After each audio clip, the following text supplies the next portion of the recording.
할렐루야. 우리 다 함께 자리에서 일어나셔서 오늘도 우리를 부르시는 주님께 감사와 기쁨으로 찬양하기 소망합니다. 할렐루야.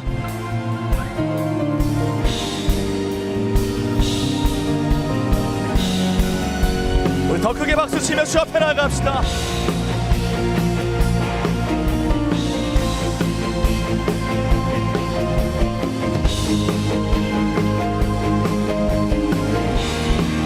함께 고백합니다. 우리는 모두 다 주님의 증인, 땅끝까지 이르러 주 복음 전하세. 우리는 모두 다 주님의 증인, 땅끝까지 이르러 주 복음 전하세.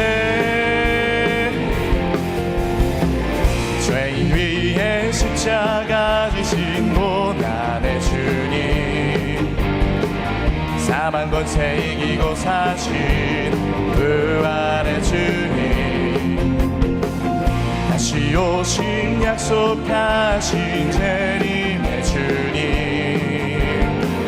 땅끝까지 이르러 주 복음 전하세. 우리는 모두 다 주님의 증인, 땅끝까지 이르러 주 복음 전하세. 우리는 모두 다 주님의 증인, 땅끝까지 이르러 주 복음 전하세. 죄인 위에 십자가 지신 고난의 주님, 사망 권세 이기고 사신 부활의 주님, 다시 오신 약속하신 재림의 주님, 땅끝까지 이르러 주 복음. 다시 한번 고백합시다. 죄인 위에 십자가 지신, 죄인 위에 십자가 지신 고난의 주님, 사망 권세 이기고 사신 부활의 주님, 다시 오신 약속하신 재림의 주님, 땅끝까지 이르러 주 복음. 믿음으로 선포합시다. 우리는 모두 다 주님의 증인, 땅끝까지 이르러 주 복음 전하세. 우리는 모두 다 주님의 증인, 땅끝까지 이르러 땅끝까지 이르러 주 복음 전하세. 땅끝까지 이르러 주 복음 전하세. 할렐루야. 오늘 우리를 주님의 증인으로 부르실 주님, 하나님 우리를 통해 영광 받아 주시옵소서. 할렐루야.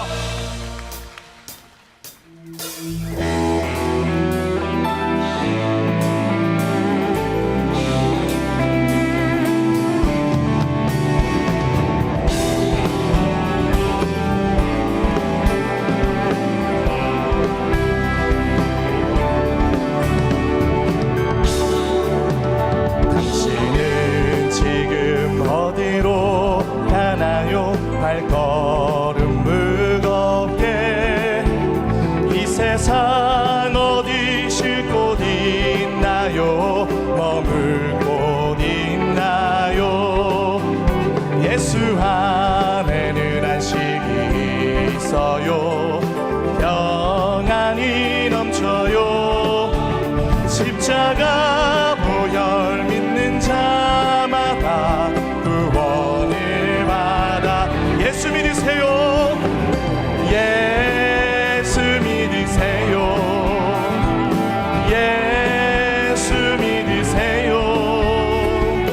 예수 믿으세요. 예수 믿으세요.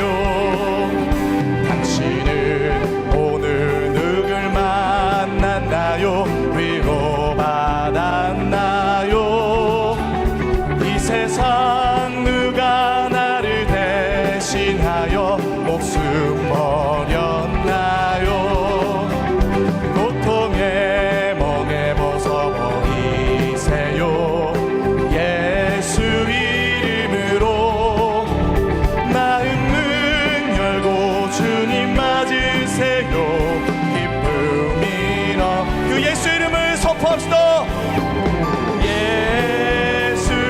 믿으세요. 예수 믿으세요. 예수 믿으세요. 예수 믿으세요. 다시 한번 고백합시다. 예수를 믿고 새롭게 되니 기쁨이 넘쳐요. 어둠 거치고 새날이 되니 행복이 넘쳐요. 이전에 없던 평안을 얻으니 찬송이 넘쳐요. 샘솟는 기쁨 전해주어요. 예수 이름으로 믿음으로 나아갑시다. 할렐루야. 예수 믿으세요. 예수 믿으세요. 예수 믿으세요. 예수 선포합시다. 주를 믿는 자, 주를 믿는 자 그는 행복해요. 영원한 생명 얻으니 하나님 나라 그의 것이라.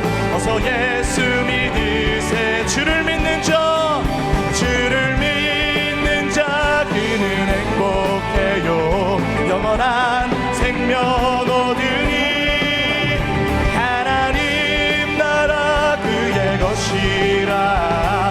어서 예수 믿으세. 할렐루야. 예수 믿으세요. 예수 믿으세요. 예수 믿으세요. 예수 믿으세요. 예수의 이름만이 우리의 소망이요 반석되심을 고백합니다. 성도여 함께 기쁨으로 주님 앞에 나아가 다시 한번 주님을 고백하며 나아갑시다. 나의 반석이신 하나님 행하신 모든 것 완전하시니 나의 생명 되신 하나님 내게 행하신 이 찬양합니다. 진실하신 하나님 실수가 없으신 좋으신 나의 주. 진실하신 하나님 실수가 없으신 좋으신 나. 우리 목소리 높여 고백합시다. 나의 반석이신 하나님 행하신 모든 것 완전하시니 나의 생명 되신 하나님 내게 행하신 이 찬양합니다. 우리 믿음으로 선포합니다. 진실하신 하나님 실수가 없으신 좋으신 나의 주. 진실하신 하나님 실수가 없으신 좋으신. 우리 두 손을 높이 들고 진실하신 주님을 높입시다. 진실하신 하나님 실수가 없으신 좋으신 나의 주. 아멘. 진실하신 하나님 실수가 없으신 좋으신 나의 주. 좋으신 나의 주.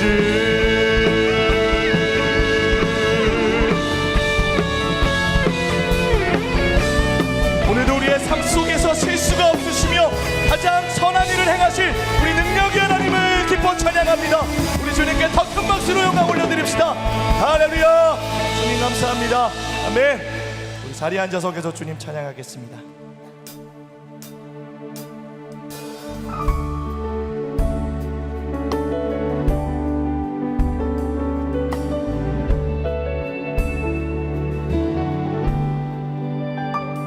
작은 불꽃 하나가 큰 불을 일으키어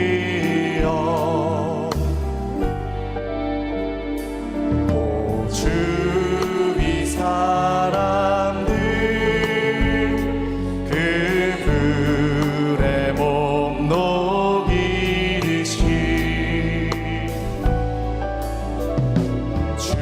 주님의 사랑이 같이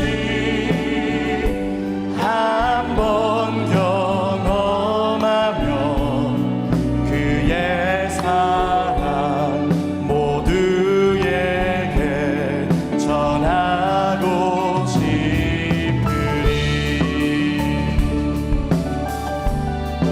그 주님의 놀라운 사랑의 축복의 통로되기 소망하며 우리 다시 한번 고백합시다. 새싹이 돋아나면 새들은 지저귀고 꽃들은 피어나 화창한 봄날이라네. 주님의 사랑 놀라와 주님의 사랑 놀라와 한번 경험하면 봄과 같은 새 희망을 전하고 산 위에 올라가 산 위에 올라가서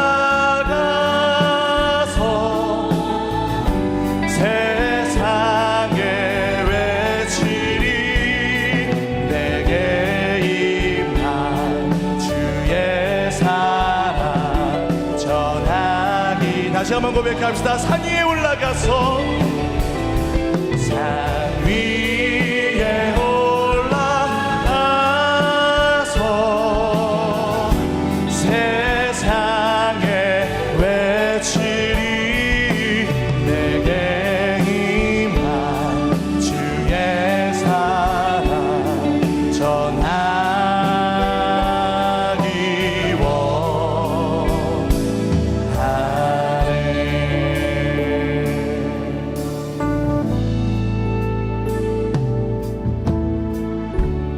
은혜 아니면 살아갈 수가 없네. 호흡마저도 다 주의 것이니 세상 평안과 위로 내게 없어도 예수 오직 예수뿐. 우리 가슴에 손을 얹고 우리 주님만 믿음으로 바라보며 고백합니다. 은혜 아니면 살아갈 수가 없네. 호흡마저도 다 주의 것이니 세상 평안과 위로 내게 없어도 예수 오직 예수뿐이네. 그르신 계획 다 볼 수도 없고 작은 문 안에 지쳐도 주께 묶인 나의 모든 삶 버티고 견디게 하시네. 은혜 아니면 살아갈 수가 없네. 나의 모든 것 다 주께 맡기니 참된 평안과 위로 내게 주신 주 예수 주님만 바라보며 한 번 더 고백합시다. 크신 계획, 크신 계획 다 볼 수도 없고 작은 고난에 지쳐도 주께 묶인 나의 모든 삶 버티고 견디게 하시네. 크신 계획, 크신 계획 다 볼 수도 없고 작은 고난에 주님만 바라보며 나아갑니다. 주께 묶인 나의 모든 삶 버티고 견디게 하시네. 은혜 아니면 살아갈 수가 없네. 나의 모든 것 다 주께 맡기니 참된 평안과 위로 내게 준 예수, 오직 예수뿐이네. 오직 예수뿐. 우리 믿음으로 선포합니다. 다시 복음 앞에 내 영혼 서네. 주님 만난 그때 나 다시 돌아가 주님께 예배 드리며 다시 십자가의 길. 우리 두 손을 높이 들고 믿음으로 결단하며 고백합시다. 다시 주님 오늘 우리를 부르실 때 주님의 빛으로 복음의 능력으로 일어나게 하여 주시옵소서. 주님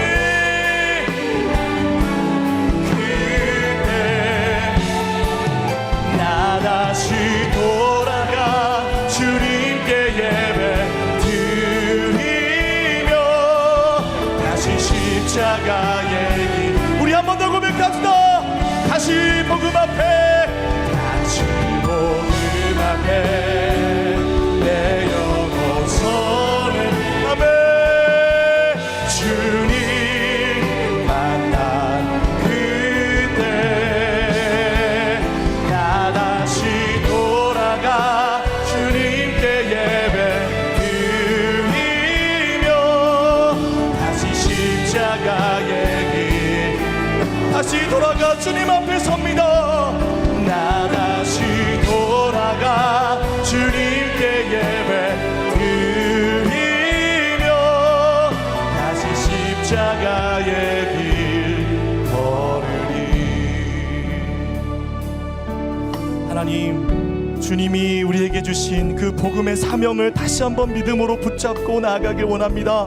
오늘 예배를 통해 부어주시는 말씀을 통해 우리 안에 전도의 기쁨이 회복되고 주님의 거룩한 증인되어 세상 속에 담대히 나아가 믿음으로 승리하는 삶이 되게 하여 주시옵소서. 오늘도 말씀하여 주시고 놀랍게 승리하게 하실 주님을 기대하며 합심으로 간구하며 기도하며 나아가겠습니다. 하나님 감사합니다. 오늘도 복음 앞에 섭니다.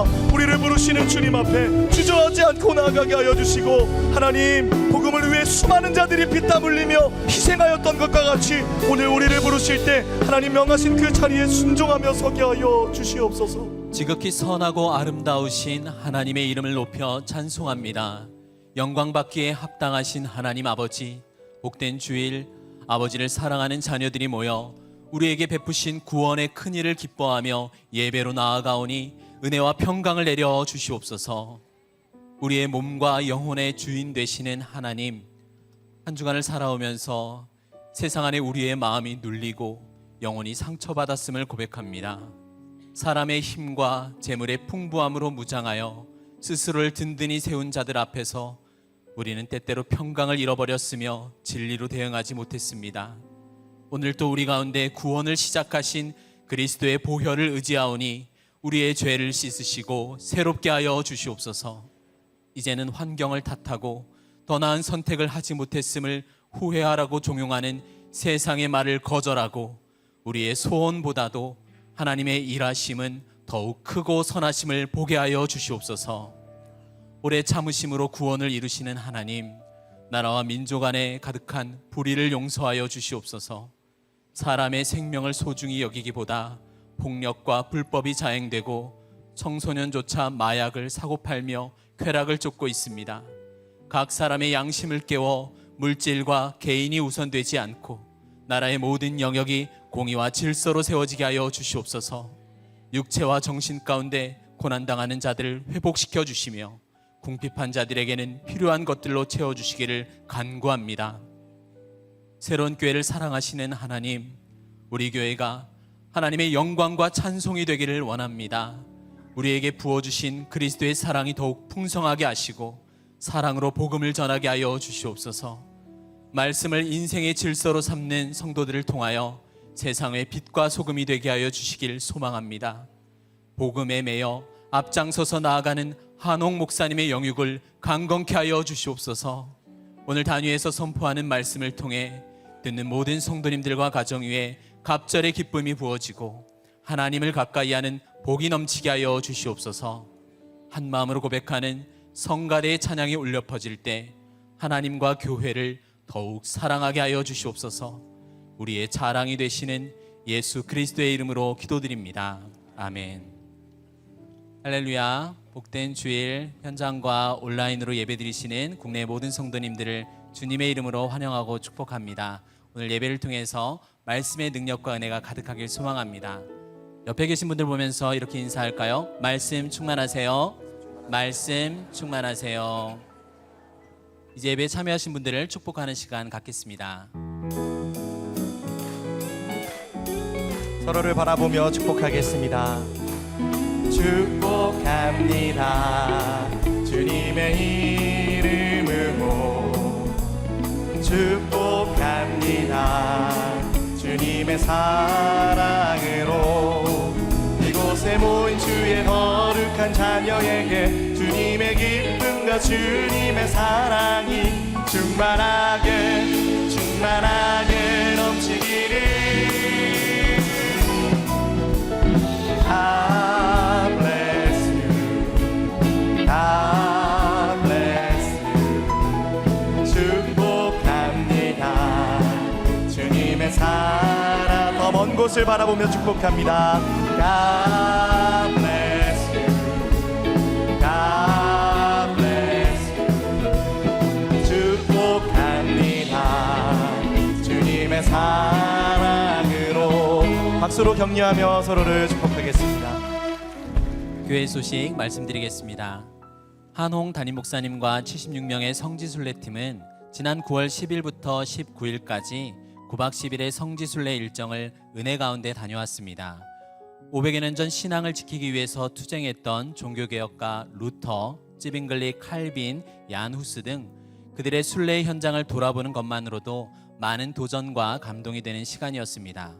한홍 담임 목사님은 주일 예배 때 오직 의인은 믿음으로 말미암아 살리라 라는 제목으로 설교하셨는데, 복음 전하기에 힘쓰며 자랑스러워했던 종교개혁가들의 신앙과 믿음의 정신을 배우며 마음에 새기는 아주 은혜 충만한 시간이 되었습니다. 성지순례팀을 위해서 기도해 주신 성도님들에게 감사를 드립니다. 각 공동체가 한 주씩 예배를 섬기며 진행되는 새벽 기도회가 이번 주는 C강남 공동체 주간으로 드려집니다. 공동체별 일정을 확인해 주시고 하루의 첫 시간인 새벽을 깨워 하나님과 더욱 가까워지는 성도님들 되시길 축복합니다. 자녀와 부모를 위한 뉴젠 주일학교 금요 모임인 패밀리 임팩트가 9월 27일부터 8주 동안 매주 금요일 저녁 7시 30분에 진행됩니다.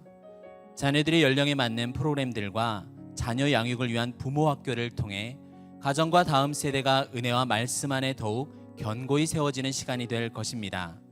신청은 주보에 나와 있는 QR코드나 교회 홈페이지를 통해서 해주시길 바라며 성도님들의 많은 관심과 기도를 부탁드립니다. 성경 본문에 근거한 다양한 질문을 통해 진리를 발견하고 각자의 삶에 적용하는 구도자 커피 브레이크에서 신청자를 모집합니다.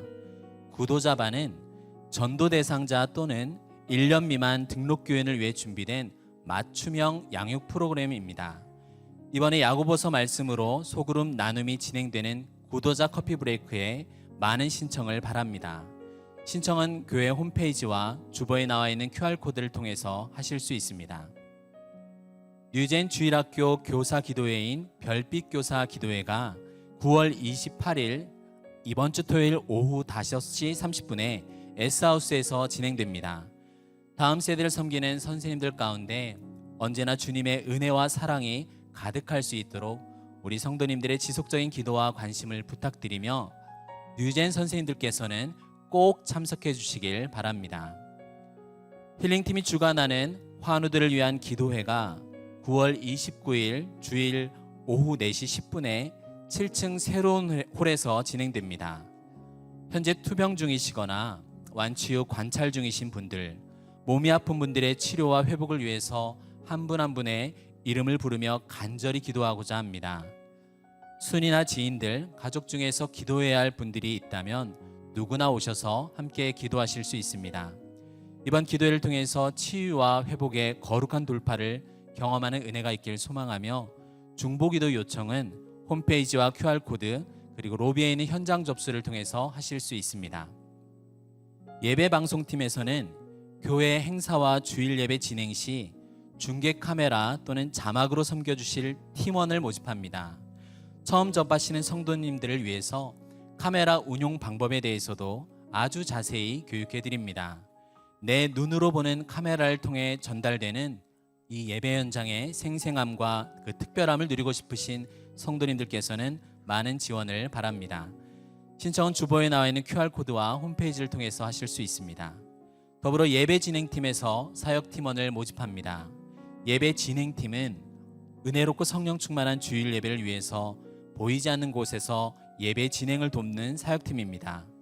등록교인 중 6개월 동안 공동체에서 성실하게 활동하고 계신 분이라면 누구나 함께 할 수 있습니다. 간절한 마음으로 예배를 사모하고 함께 예배를 세워나가기를 원하시는 성도님들의 많은 관심을 부탁드립니다. 이제 성가대의 특순후에 한홍 목사님께서 하나님의 말씀 전해주시겠습니다.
전도의 기쁨.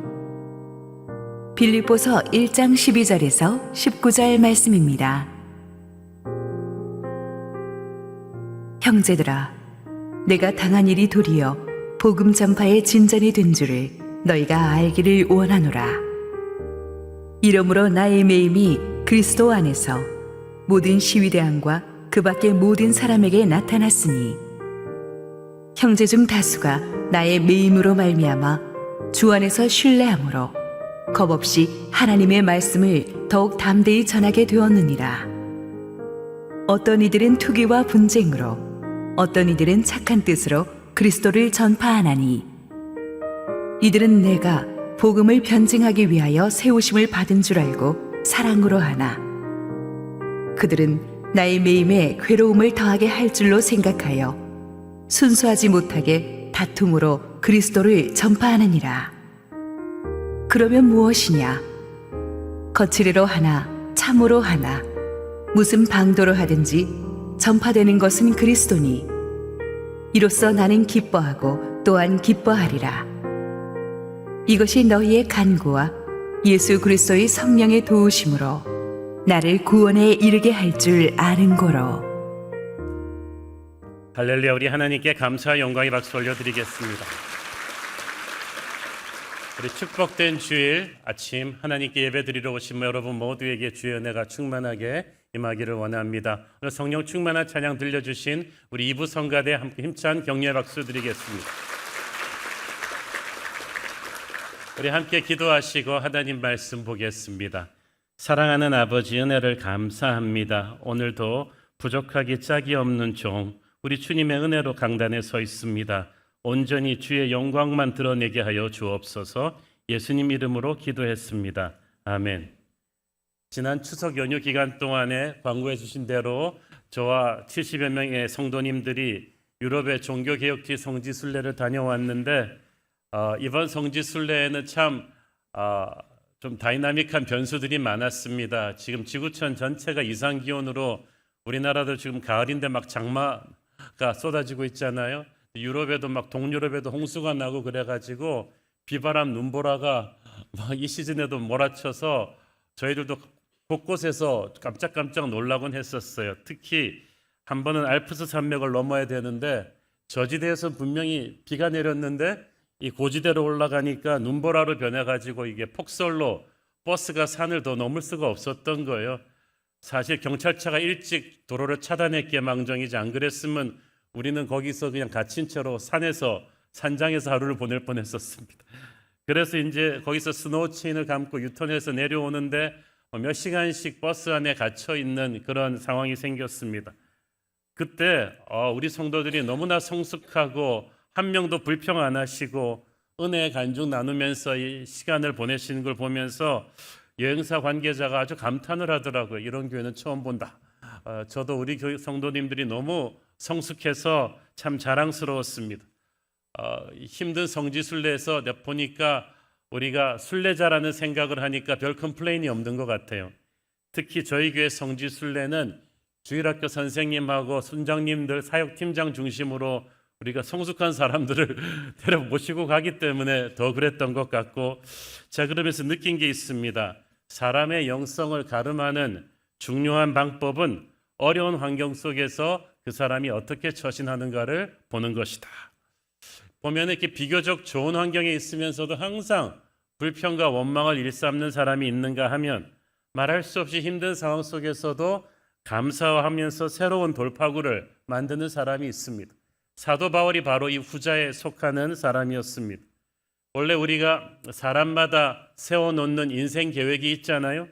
그런데 그게 뜻대로 되는 게 아니지 않습니까? 항상 변수들이 생겨가지고 일이 흔들리는데, 그래도 우리가 세워놓은 기본 틀이 흔들리지만 않으면 괜찮은데 어떤 때는 기본 틀 자체가 막 뒤집어지는 경우가 있습니다. 사도 바울이 빌립보 교회를 세우던 2차 선교 여행 당시가 그랬다고 말씀드렸죠. 지난 설교에서 사도 바울은 분명히 아시아로 가고자 했는데 하나님이 유럽으로 가게끔 하셨고, 사도 바울이 함께 가고자 했던 동역자 바나바와는 헤어지고 또 뜻하지 않은 디모데를 만나게 되었습니다. 그래서 이 빌립보 교회가 세워지는 과정 자체도 바울의 계획이 없던 변수였는데 그 빌립보 교회가 세워진 뒤에도 바울에게는 힘든 일들이 계속해서 몰려왔습니다. 오늘의 본문 12절 말씀 읽겠습니다. 형제들아, 내가 당한 일이 도리어 복음 전파의 진전이 된 줄을 너희가 알기를 원하노라. 여기서 바울이 별거 아닌 것처럼 내가 당한 일이라고 심플하게 말했지만 이 당한 일이 엄청난 일들이었어요. 사도행전 21장부터 25장에 보면 바울이 당한 일이 무엇이었는지 구체적으로 이게 설명이 나오죠. 바울이 이제 선교 여행 말미에 예루살렘으로 올라가던 당시에 분위기가 너무 좋지 않았습니다. 왜냐하면 예루살렘에 있는 유대인 크리스천들 사이에서는 사도 바울이 이방인 선교를 너무 열심히 하니까 사도 바울은 너무 이방인 선교만 하느라고 유대교의 전통을 파괴하는 거 아니냐, 이런 의심이 가득했습니다. 그래서 바울이 이 의심을 잠재우기 위해서 일부러 아니다, 내가 유대인의 제사를 리스펙트 한다는 취지로 예루살렘 성전에 예배드리러 들어갔는데 문제는 이방인 동역자들이 같이 갔기 때문에 더 커졌어요. 이거 신성 모독죄 아니다. 어디라고 이방인 피가 섞인 사람을 데리고 오느냐, 추궁을 받게 되었습니다. 그래서 막 유대인 군중이 사도 바울을 죽이려고 막 달려들고, 그래서 로마 군대가 수백 명씩 동원돼서 바울을 지킬 수밖에 없는 상황이 되었어요. 이 상황을 타개하기 위해서 바울이 자기의 로마 시민권을 이용하죠. 나 로마 시민권자다. 로마 황제한테 가서 재판받게 해다오. 그래서 항구 도시 가이사랴에 2년 정도 감금되었다가 로마로 압송되게 됩니다. 그런데 압송되는 과정도 편안하지가 않았어요.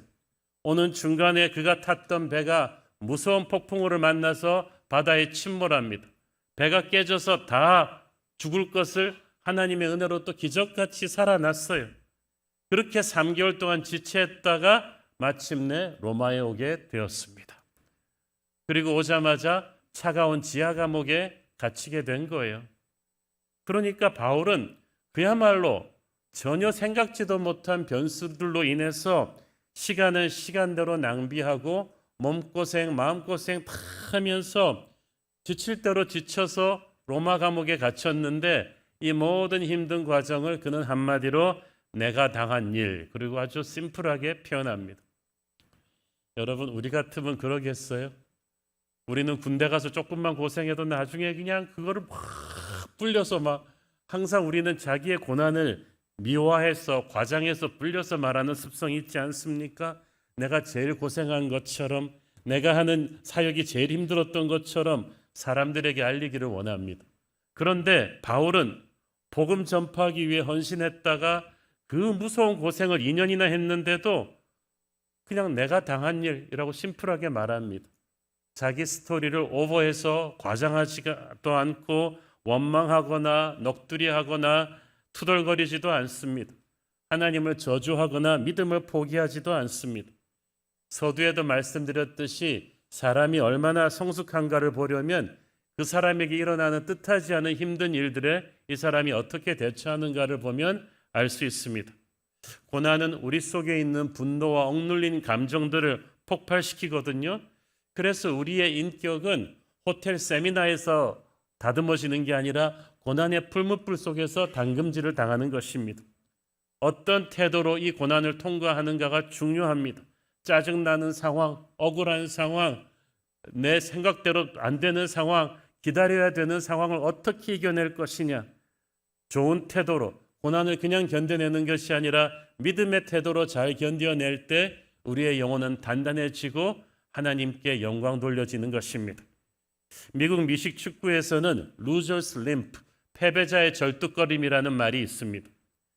이게 너무나 쉬운 패스를 실수로 놓치거나 해가지고 팀에게 큰 해를 끼쳤을 때, 결정적인 찬스를 무산시켰을 때 민망하잖아요.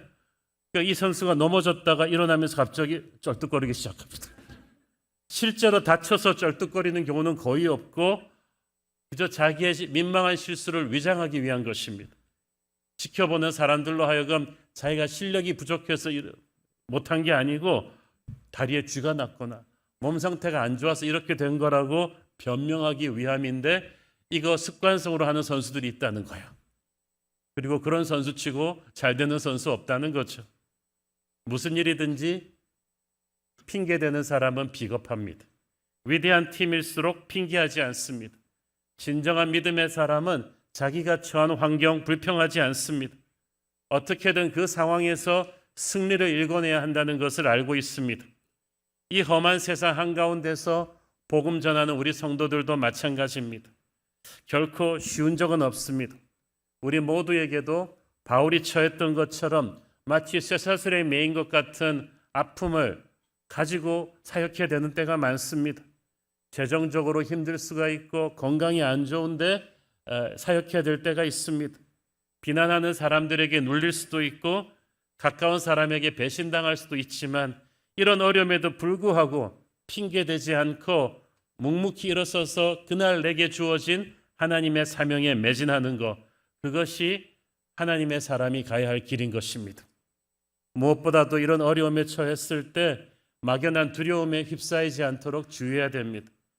사도 바울은 이런 돌발 변수의 위기가 계속 자기 옆에서 돌아가고 있었지만 하나님이 역사하실 것이라는 믿음의 확신을 가졌습니다.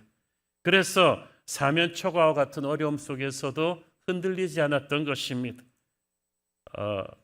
바울은 무엇보다도 자기의 삶의 목적이 오직 한 가지에 딱 꽂혀 있었기 때문에 항상 오뚜기처럼 일어날 수 있었어요. 12절 읽습니다. 형제들아, 내가 당한 일이 도리어 복음 전파의 진전이 된 줄을 너희가 알기를 원하노라. 지금 바울에게 꽂혀 있는 인생 목표는 복음 전파하는 것이었어요.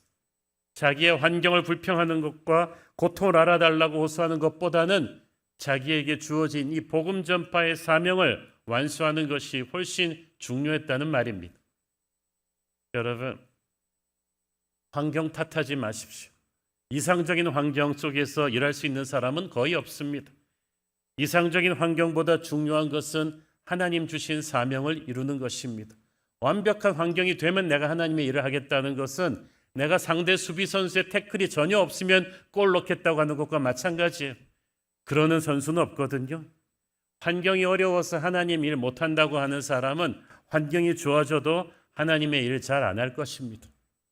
내가 가난해서 11조 못하겠다고 하는 사람은 부자가 돼도 11조 하기 어려울걸요. 내가 몸이 약해서 피곤해서 하나님의 일 못하겠다고 하는 사람은 몸이 건강해져도 하나님의 일 잘 안 할 확률이 높습니다. 바울은 힘든 상황 속에서도 오로지 자기에게 주어진 사명을 붙들었던 거예요. 그것은 열방의 복음을 전파하는 것이었습니다. 저와 여러분도 상황을 불평하지 않고 하나님이 우리에게 주신 사명을 꼭 붙들고 가기를 바랍니다. 사실 바울은 이런 초라한 죄수의 모습으로 로마에 오고 싶지 않았어요. 이왕이면 당당한 복음 전도자로서 로마에 입성해서 교회를 개척하고 싶었습니다.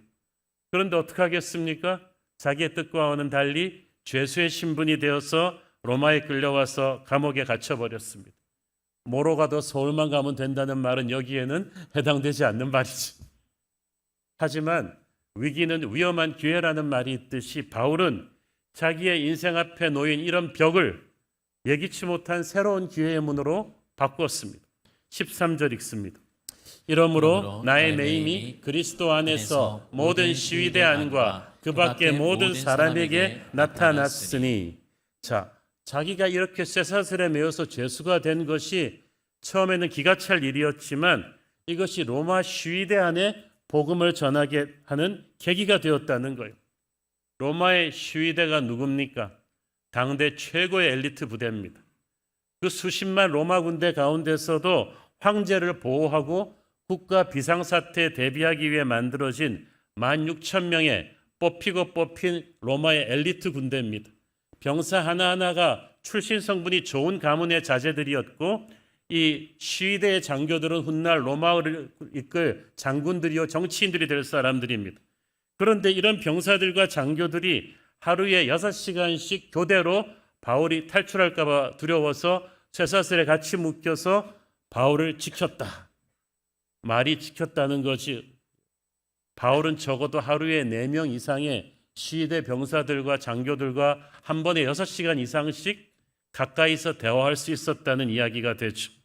그러면 로마는 계속 병력을 교대시켰으니까 한 번에 6시간씩이면 한 달이면 120명, 1년이면 1,500명에 달하는 병사들이 바울을 거쳐간 거예요.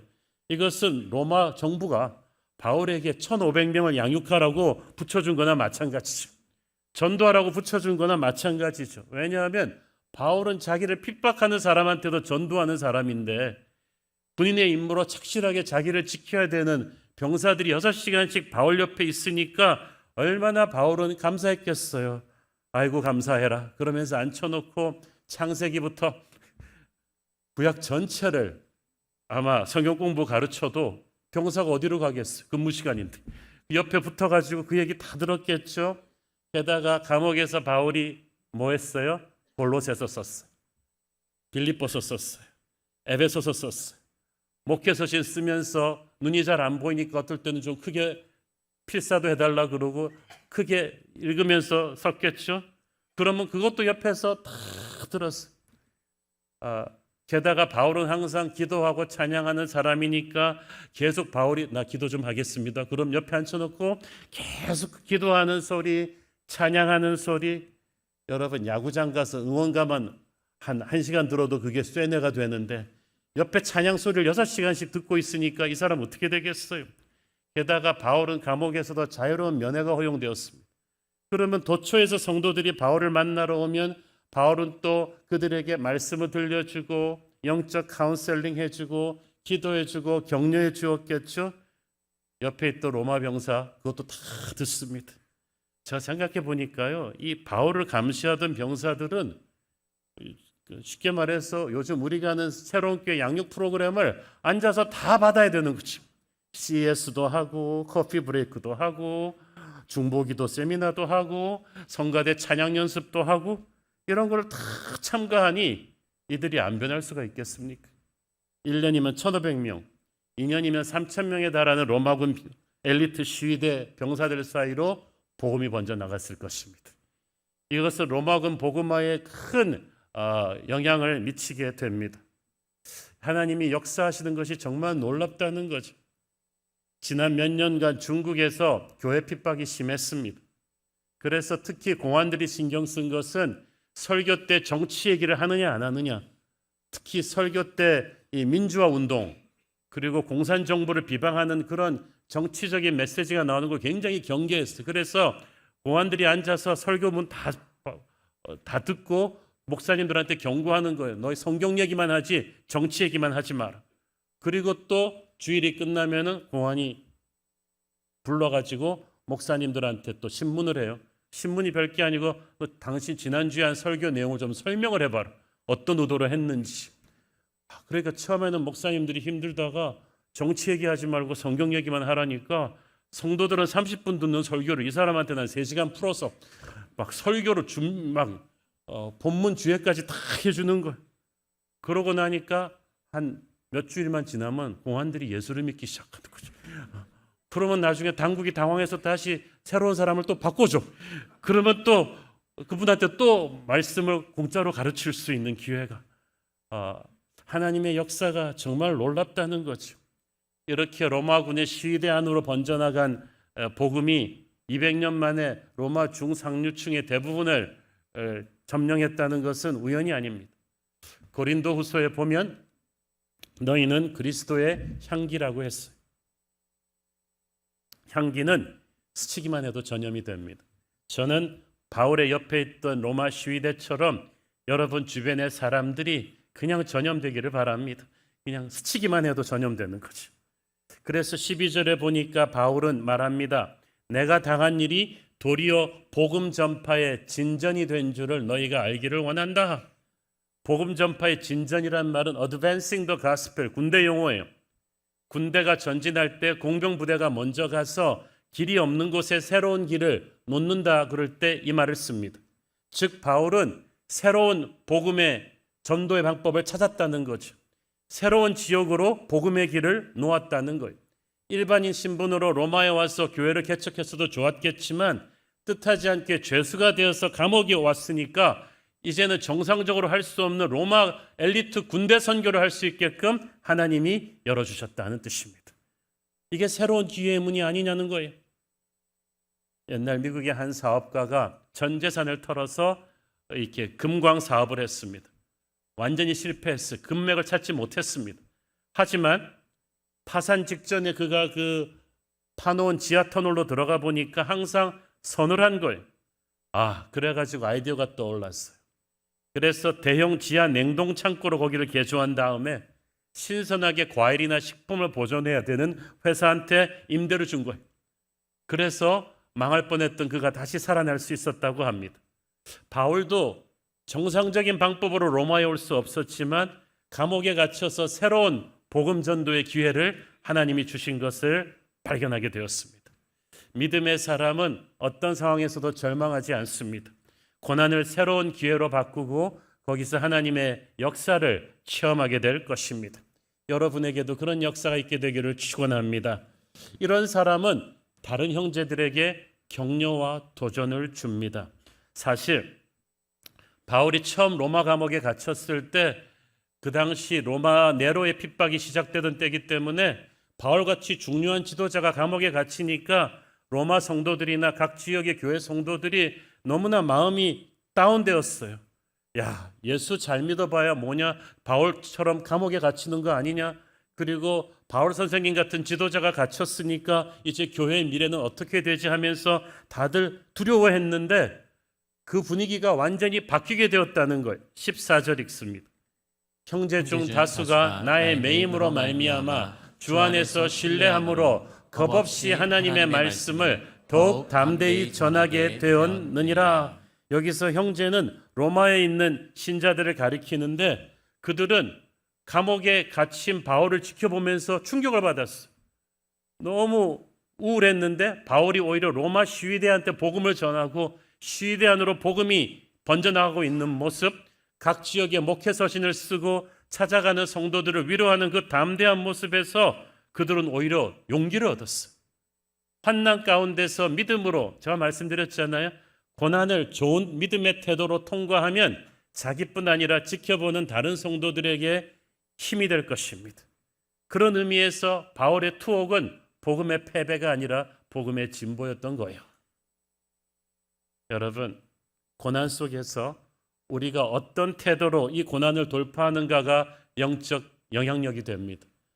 진정 믿음의 사람은, 성경에 나오는 믿음의 영웅들은 문제없는 인생을 살았던 사람들이 아닙니다. 어쩌면 가장 무서운 문제를 겪었지만, 요셉도 모세도 다윗도 바울도 가장 무서운 시련을 겪었지만 그 시련 앞에 꺾이지 않고 믿음의 태도로 그 시련을 돌파했기 때문에 우리의 믿음의 영웅이 된 것입니다.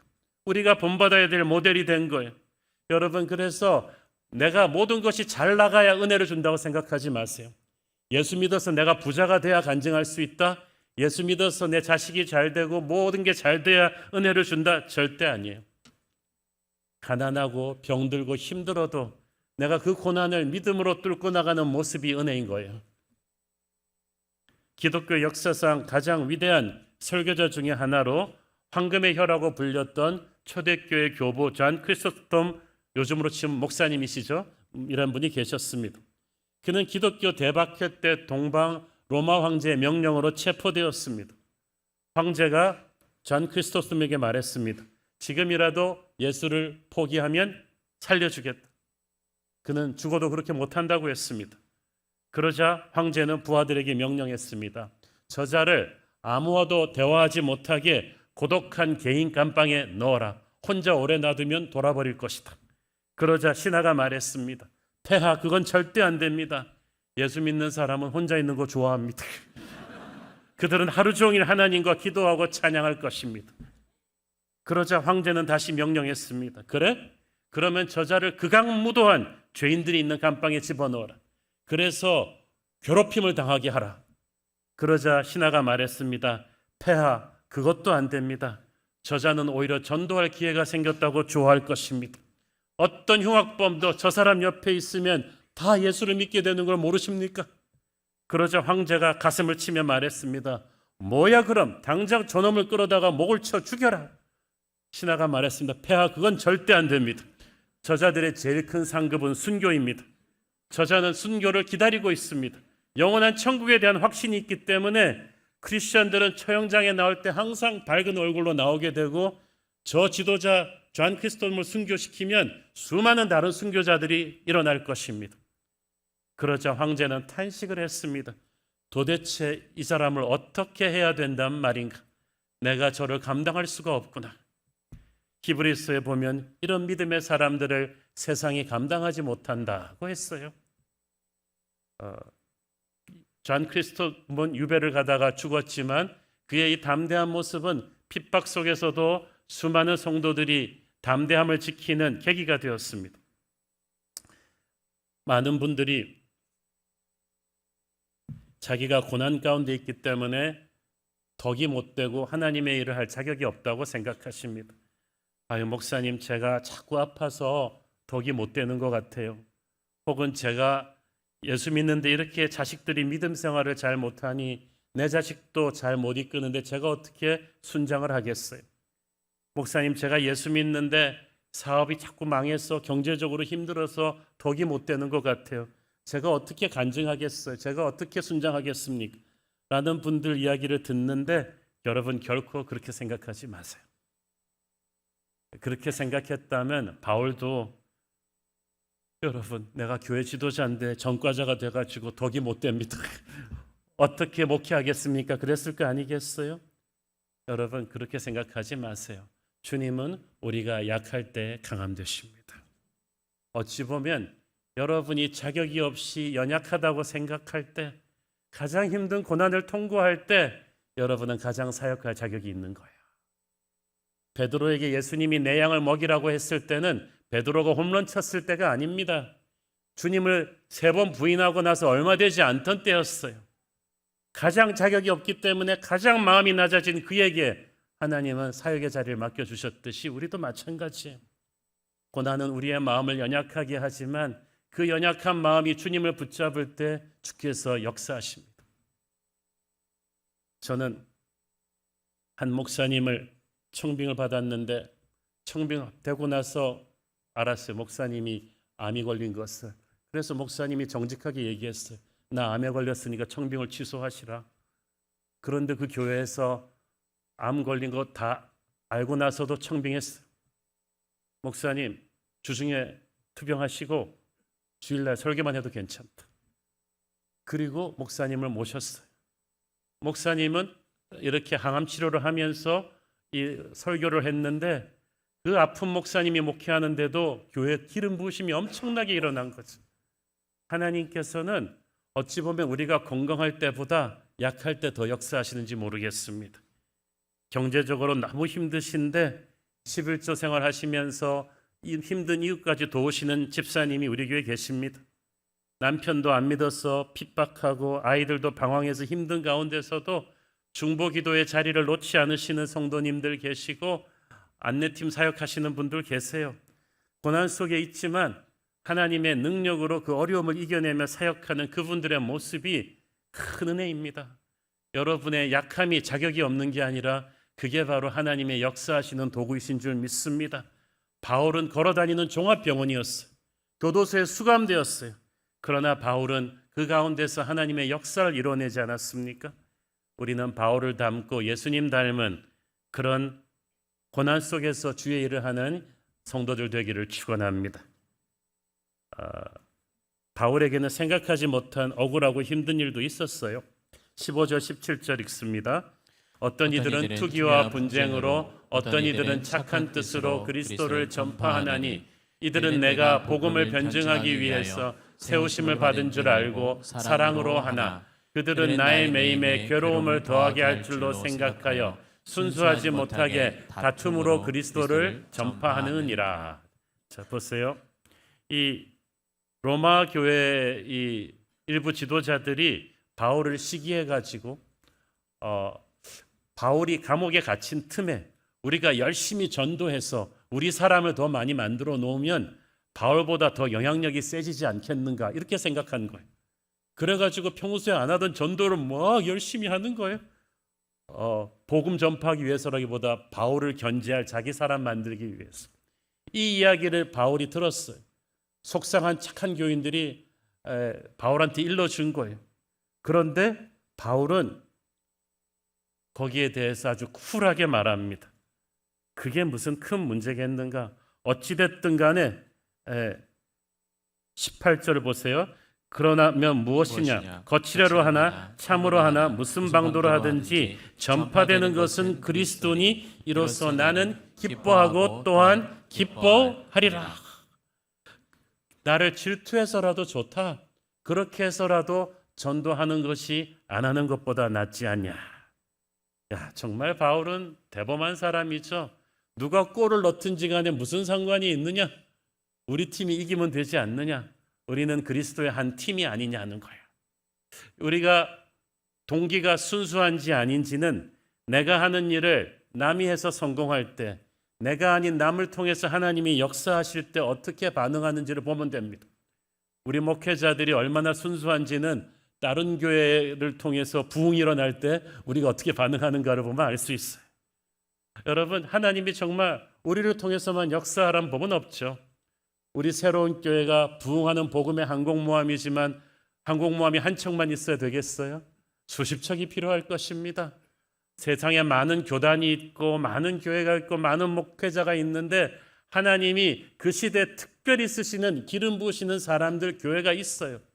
그걸 볼 때 인간적인 생각으로 보면 좀 질투심이 들죠. 아, 우리 교회를 통해서 부흥해야 되는데 왜 하나님이 저 교회만 쓰시나? 그럴 필요가 없다는 거죠. 왜냐하면 우리는 전부 한 팀이기 때문에. 우리 대한민국 대표 선수들이 월드컵 나가서 누가 골을 넣어도 한국이 넣는 거잖아요. 그렇게 한국 대표 선수의 마인드로 생각하면 되는데 내 개인의 기록을 생각하면, 내가 넣어야 된다고 생각하면 나는 말할 수 없이 불행해질 것입니다. 바울은 그렇게 생각하지 않았던 거예요. 그래서 동기가 잘못되었다 할지라도 그들을 통해서 하나님이 역사하시는 것을 찬양하라는 거예요. 여러분, 사실 바울을 질투해서 열심히 전도했던 그 일부 사람들처럼 동기가 순수하지 못하게 하나님의 일을 시작했지만 또 그들을 통해서 하나님이 놀랍게 역사하시는 경우가 꽤 있습니다.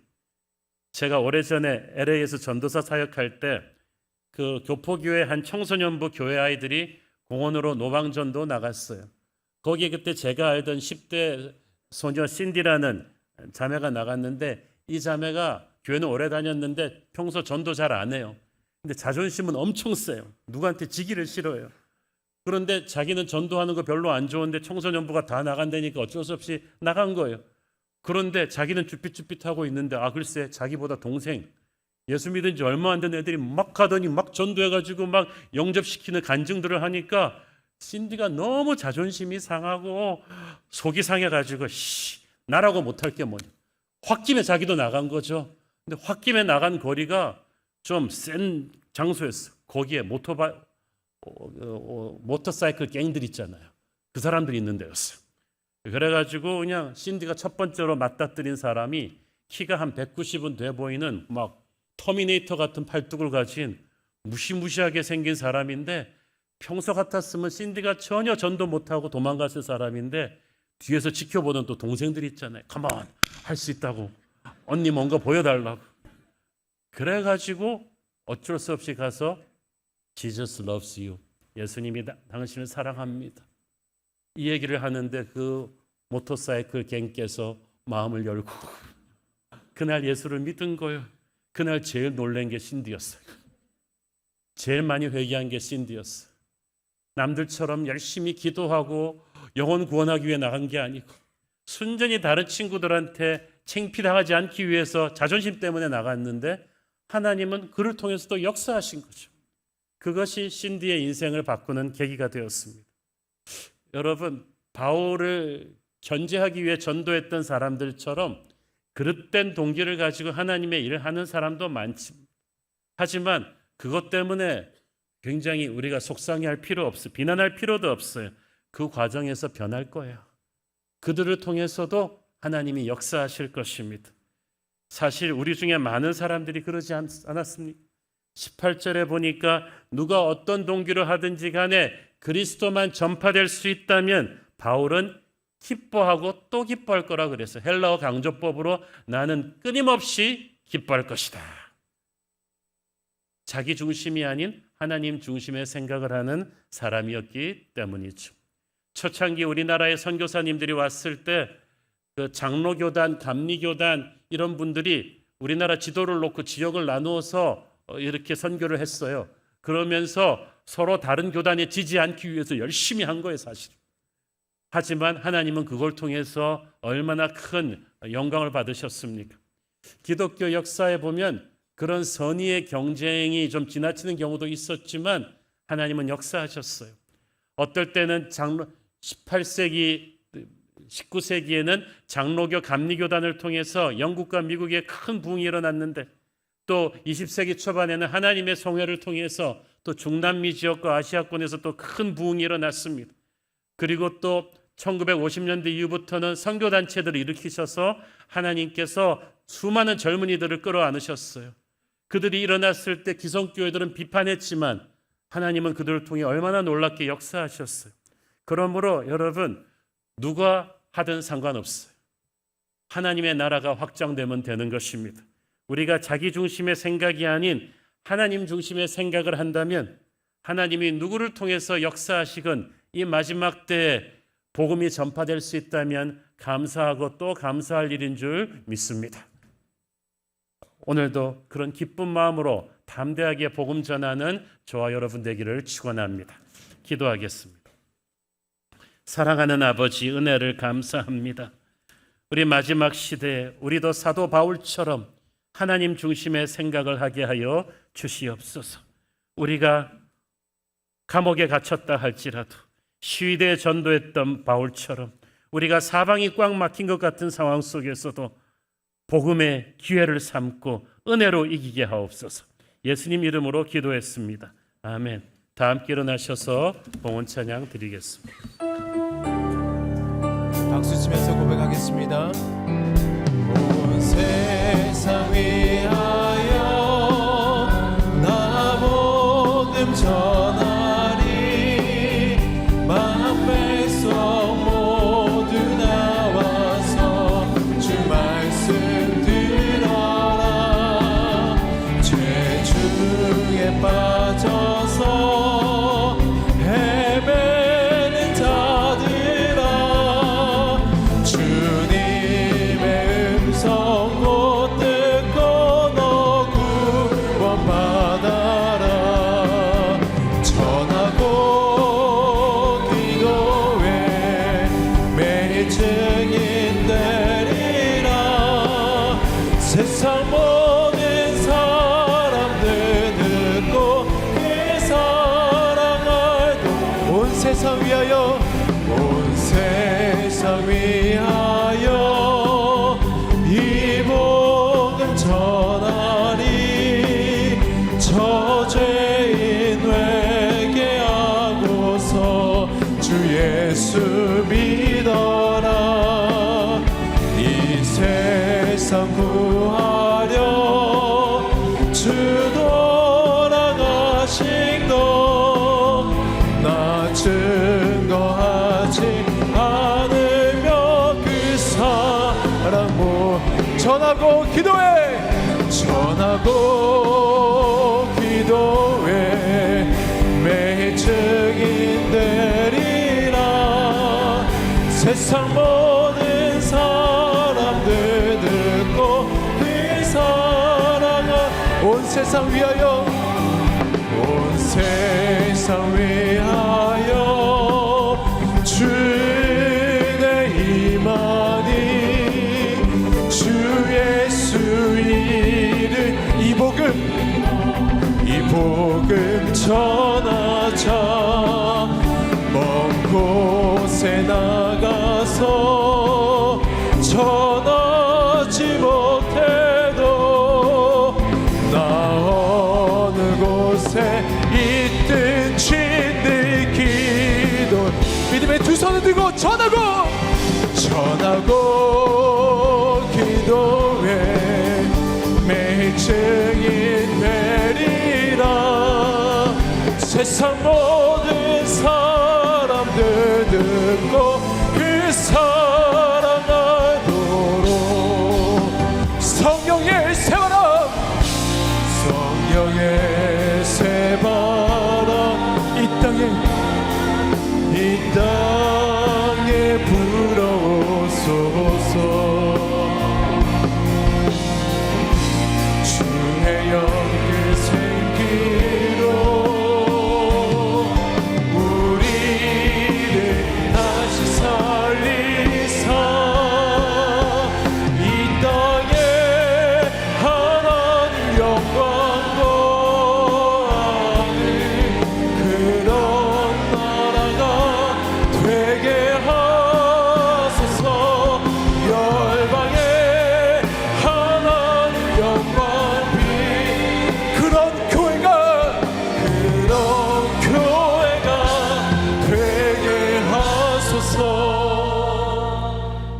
하나님, 회복의 은혜가 필요한 성도들이 있습니다. 자궁수축으로 일주일간 입원하고 있는 산모와 복중의 아이를 지켜주시고 급성 당남염과 전립선암 재발로 수술 후 회복 중인 성도, 췌장암 수술 이후 오직 주님만 바라보며 회복의 은혜를 구하는 성도가 있습니다. 우리 주님의 특별한 사랑과 능력으로 연약한 성도들의 몸과 마음을 회복시켜 주시옵소서. 치매 중증과 신장 결석 치료 중인 어머니를 위해서 기도하는 성도, 연이은 실패와 좌절로 불안과 불면증에 빠진 동생을 위해서 기도하는 성도, 아들의 불안장애와 불면증으로 기도하는 엄마, 갑상선암 수술을 앞두고 주님의 도우심을 간구하는 성도가 있습니다. 주님의 보혈로 덮어주셔서 치유의 기적을 경험하게 하여 주시옵소서. 새로운 교회 성도들에게 위기를 기회로 바꾸는 지혜와 거룩한 돌파구를 열어주시고 전도의 기쁨을 최고의 기쁨으로 여기며 모든 상황 속에서도 그리스도를 전하는 전도자의 삶을 살게 하여 주시옵소서. 사랑하는 대한민국을 위해서 기도합니다. 쾌락과 방종에 빠진 이 나라를 불쌍히 여겨주시고 행복의 시작인 예수 그리스도를 통해서 참된 기쁨을 회복하는 거룩한 대한민국이 되게 하여 주시옵소서.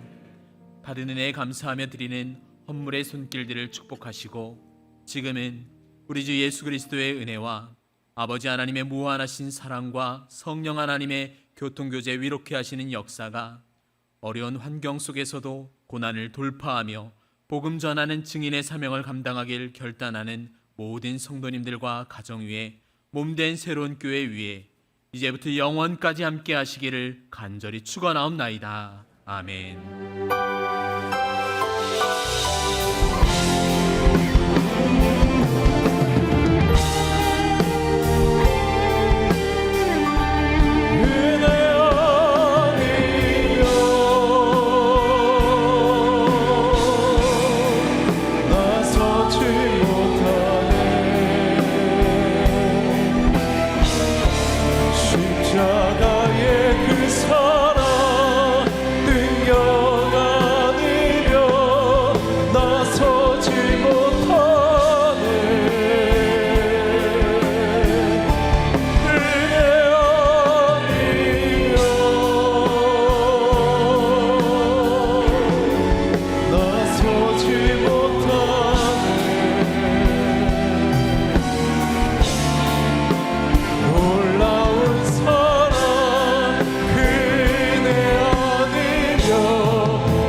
예배를 받으신 하나님께 영광의 박수 올려드리겠습니다. 할렐루야. 주님을 찬양합니다. 예배를 마쳤습니다. 한 주간도 주님과 함께 승리하시길 기도하겠습니다. 사랑하고 축복합니다.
마지막 우리에게